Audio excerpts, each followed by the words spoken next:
d'avoir choisi pour vous mettre au parfum de l'actualité sur la radio-télévision Goma Kivu. Mesdames, Messieurs, bienvenue dans cette édition du journal sur les tam-tams numériques. Débutons cette édition du journal par cette actualité. Le notable Norbert Basengezi Katintima, ancien vice-président de la Commission électorale nationale indépendante CENI, appelle les nouveaux membres de la CENI qui seront désignés dans un futur proche à la sérénité au travail bien fait. Norbert Basengezi Katintima l'a dit dans une adresse à la presse ce 8 juillet 2020 en réaction à la promulgation de la loi sur la réforme de la CENI par le président de la République démocratique du Congo, Félix Antoine Tshisekedi. Habitué à la matière électorale, Norbert Basengezi Katintima est revenu sur quelques défis auxquels feront face ces nouveaux animateurs, notamment leur mise à niveau, l'enrôlement des électeurs et les grandes activités à faire. Et dans un tout autre chapitre, le notable Norbert Basengezi Katintima dénonce à son tour les kidnappings des enfants dans la ville d'Uvira, son site Kivu, et appelle les leaders locaux, notamment le directeur des écoles, la société civile et les autorités locales à la mise en place d'un mécanisme d'alerte précoce pour dénoncer les auteurs de ces crimes odieux, qualifiant ces actes de crimes au même titre que les autres poursuivis par la justice. Norbert Basengezi Katintima a demandé à la justice l'ouverture des enquêtes pour dénicher ces malfrats en province du Sud Kivu. Toutefois, il a proposé de doter aux habitants les sifflets et autres pour mettre fin à ces fléaux. Je vous propose de suivre Norbert Basengezi Katintima dans ses propos recueillis par Gloria Asifiwe et Gisson Atongoka. Beaucoup de régression. Mais maintenant, on vit un système de kidnapping des enfants. Nous les condamnons. Et alors, s'il y a des gens qui blaguent comme ça ici, ce sont des crimes. Vous ne savez pas si ces enfants seront des présidents de la République, des maires, des gouverneurs, des ministres, des membres de la FEC, des journalistes, des enseignants. Et nous demandons aux parents et aux directeurs, c'est aussi une prévention, d'étudier un mécanisme de dénonciation de ça, mais aussi de collaborer à tout moment quand tu trouves qu'il y a absence, même retard d'un enfant. Et aux enfants, on peut acheter aussi des sifflets pour dire quand ils sont menacés, ils sifflent. Et ça va faire fuir ces gens parce que c'est un système d'alerte qui sera convenu. Moi, je n'ai pas de sifflet ici, mais vous-même, vous pouvez connaître quelque chose qui peut alerter parce que nous devons protéger nos enfants. Nous condamnons donc cela et ça ne devrait pas se terminer seulement au niveau de la dénonciation, mais que les enquêtes soient ouvertes. Et les jeunes des Katala dans le territoire d'Uvira ont remis au FARDC les armes et munitions ramassées dans un champ de la place. Nouvelle livrée par le porte-parole de l'opération Sokola du Sud au Sud Kivu, c'est 8 juillet 2020, comme nous l'a dit Luc Lusombo. Selon le capitaine Dieudonné Kasereka, porte-parole de l'opération Sokola du Sud Kivu, il s'agit de 2 armes AK-47, 5 chargeurs et des munitions qui ont été ramassées ce jeudi 8 juillet 2021 dans la matinée dans un champ où l'on fabrique des briques dans le groupement incorporé de Katala en territoire d'Uvira dans la province du Sud Kivu. Le capitaine Dieudonné Kasereka indique que c'est une femme qui s'est rendue au champ qui a vu la première arme et l'a alerté les jeunes qui ont fouillé ses lieux et retrouvé une autre arme avec des chargeurs et des munitions. Et d'ajouter que ces effets militaires ont été remis au commandant en place à Katala qui doit les présenter aux autorités militaires du territoire d'Uvira. Pour rappel, plusieurs cas d'assassinats ciblés, de kidnappings et autres braquages de véhicules ont été signalés dans la plaine de la Ruzizi et dans la ville d'Uvira les 2 derniers mois. Les commandements secteur opérationnel Sokola du Sud Kivu remercient et encouragent ces jeunes qui ont compris que la paix est une affaire de tous. Ils souhaitent que la collaboration entre la population et les services de sécurité soit renforcée davantage pour mettre hors d'état de nuire tous les ennemis de la paix, conclut le capitaine Dieudonné Kasereka. Merci Leclos Sombo. Et le gouverneur de la province du Sud Kivu, Théo Kassi-Ngouabidje, a échangé avec une délégation des BAMI venue du territoire des Fizi, conduite par le Mwami Sadi Simbi Charles. Cette délégation est venue rencontrer l'autorité provinciale pour lui faire part des quelques problèmes de leur territoire. Le Mwami Sadiki, qui conduisait la délégation, a remercié le gouverneur de la province du Sud Kivu, Théo Ngouabidje Kassi, pour son accueil et surtout pour le souci qu'il porte pour le territoire des Fizi et sa population, avant d'ajouter que plusieurs questions dont ils ont discuté avec l'autorité provinciale ont trouvé des réponses satisfaisantes. Je vous propose de suivre en plus détail dans ces reportages de la cellule de communication du gouverneur des provinces signé Amani Alimasi Joseph. Échanger autour de la situation sécuritaire et des projets de développement du territoire des Fizi, tel est le leitmotiv des échanges fructueux entre le gouverneur du Sud Kivu, Théo Ngouabidje Kassi, et le représentant des autorités traditionnelles locales, membre de l'Association nationale des autorités traditionnelles du Congo, ANATEC, venu des Fizi. Au cours de leur entretien, les deux parties ont survolé tout le secteur. Le gouverneur Théo Ngouabidje a promis par exemple d'apporter les réponses aux problèmes dont les solutions dépendent de la province. Au sortir de l'audience, le chef de la délégation, le Mwami Simbi Charles, est plutôt satisfait. Son Excellence, Monsieur le Gouverneur, nous a dit qu'il va travailler avec ses experts, surtout beaucoup plus dans les domaines de l'agriculture. Les problèmes de l'insécurité, il a ça dans son cœur. Ainsi que le développement, c'est d'ailleurs son cheval de bataille. Donc nous sommes ensemble dans la même vision avec son Excellence Monsieur le Gouverneur, qui nous a vraiment promis de tenir Fizi à cœur. Et il a dit qu'incessamment, dans le cadre de ces tournées, dans différents territoires, il sera aussi chez nous. Le gouverneur Théo Ngouabidje s'est attaqué aux défis sécuritaires qui bloquent le développement. Il a encouragé les jeunes à se désolidariser des groupes armés pour contribuer au développement.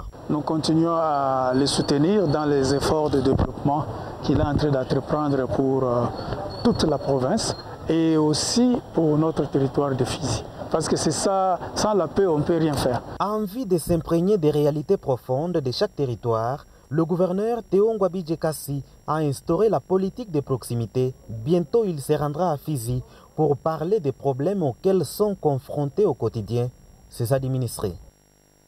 Merci à Mani Alimasi Joseph. Et la promotion de la paix ainsi que la démocratie et la bonne gouvernance doivent constituer la priorité de toutes les couches sociales de la population de la province du Sud Kivu pour espérer à son développement. L'appel des participants au café de presse organisé par l'association des femmes des médias en partenariat avec la synergie des médias d'Ouvira Fizi, tenu ce 8 juillet 2020 dans la ville de Bukavu. En plein détail avec vous, Henriette Bachir. Ce n'est pas une tribu. Ce café de presse qui a réuni le journaliste de la place, les activistes de droits de l'homme et certains députés avec comme objectif passer en revue l'impact du contrôle parlementaire sur la gouvernance de la province du Sud Kivu et ses conséquences. À l'issue d'un échange organisé autour de cette question, plusieurs défis ont été révélés, notamment la non-application de toutes les couches à la bonne gouvernance et tant d'autres. La première piste de solution revient à la société civile de sensibiliser les habitants sur le rôle des députés, laisse entendre Solange Louechiga, une des oratrices de cet atelier. Dans son mot, la coordonnatrice de l'association des femmes des médias, Julienne Basseke, demande à la population de tout mettre en œuvre pour contribuer au développement de la province. D'amener la population à accompagner le parlementaire dans leur mission de contrôle du gouvernement à travers de recommandations qui leur sont adressées, mais également la population aussi de reprendre des engagements en termes d'accompagner ce Parlement à jouer efficacement son rôle. De sa part, le ministre Sudi Basila rassure que le gouvernement provincial, dont il est le porte-parole, travaille pour le développement de la province. Il appelle les autres structures de la société civile ainsi que le politique à emboîter les pas à l'exécutif provincial. Nous avons beaucoup de défis et même les recettes que nous réalisons au niveau de la province. Les gens payent difficilement les taxes au niveau de notre province. Et c'est ici l'occasion de demander à tous les acteurs sociaux, la société civile, même les honorables députés, de s'impliquer pour que les gens commencent à payer les taxes. Rappelons que c'est dans le souci de prôner une gouvernance responsable que ce café de presse a été tenu. Parlons éducation dans cette édition du journal sur la RTNK. Le ministre provincial de l'EPST confirme la tenue des épreuves préliminaires de l'examen d'État pour ce lundi 12 juillet 2021 dans la province du Sud Kivu. Dans une interview exclusive accordée au reporter de la radio-télévision Goma Kivu, Geneviève Mizumbi a précisé que ces épreuves sont organisées par un comité provincial de l'État et non par les inspecteurs. Une réaction qui intervient après le boycott de l'organisation par certains inspecteurs. Je vous propose de suivre Geneviève Mizumbi, ministre provincial de l'EPST, dont ces propos recueillis par Christian Mukenge. Donc je rassure les uns et les autres, surtout nos finalistes, de se préparer pour ces épreuves et que le lundi 12 juillet, qu'ils soient à leur centre de passation. Et dans ce cadre, j'ai interpellé les IPP pour qu'ils ouvrent déjà des actions disciplinaires à l'égard de ces inspecteurs qui cherchent à boycotter inutilement ces épreuves. Donc, des sanctions vont tomber d'ici là. Toutes les préparations préalables à la bonne passation de ces épreuves, la préparation est déjà prête. Tous les items sont sur place. Les items sont déjà les autres items qui doivent être acheminés dans le territoire. Ça se feront aujourd'hui. Donc, il n'y a pas à paniquer. La déclaration de ces inspecteurs n'a pas d'effet. Voilà.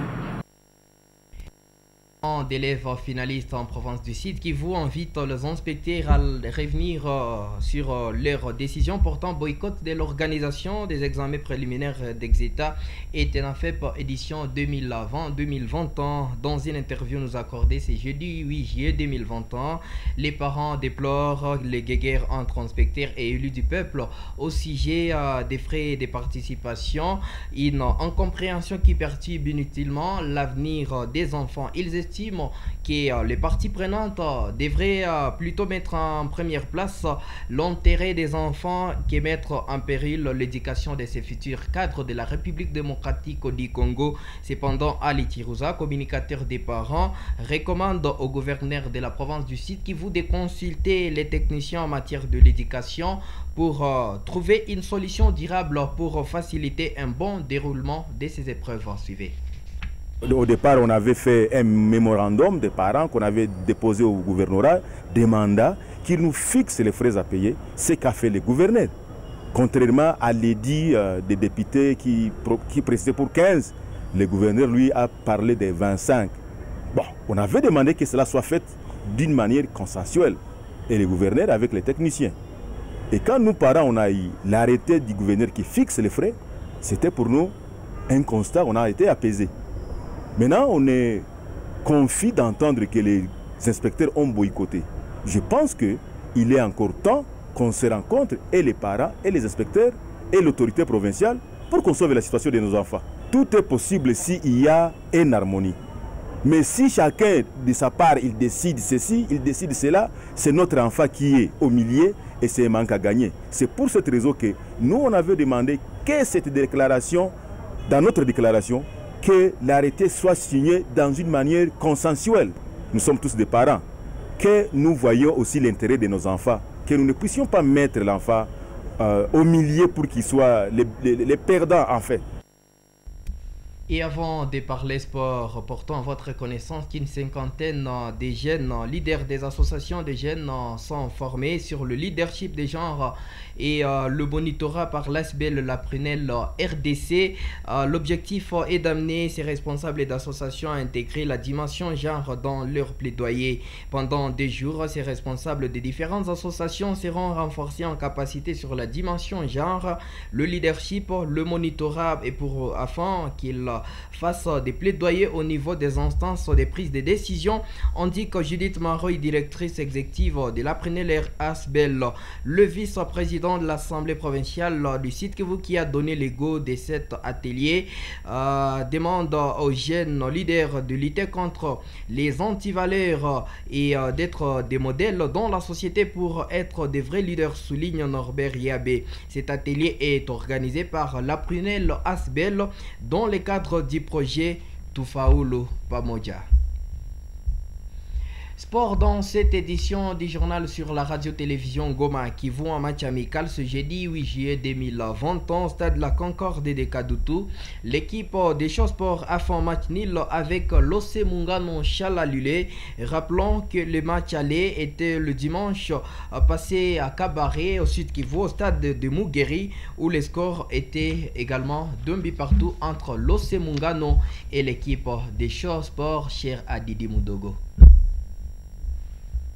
On s'y prend fin cette édition du journal sur la radio-télévision Goma Kivu émettant dans la ville de Bukavu. Nous sommes dans la partie est de la République démocratique du Congo.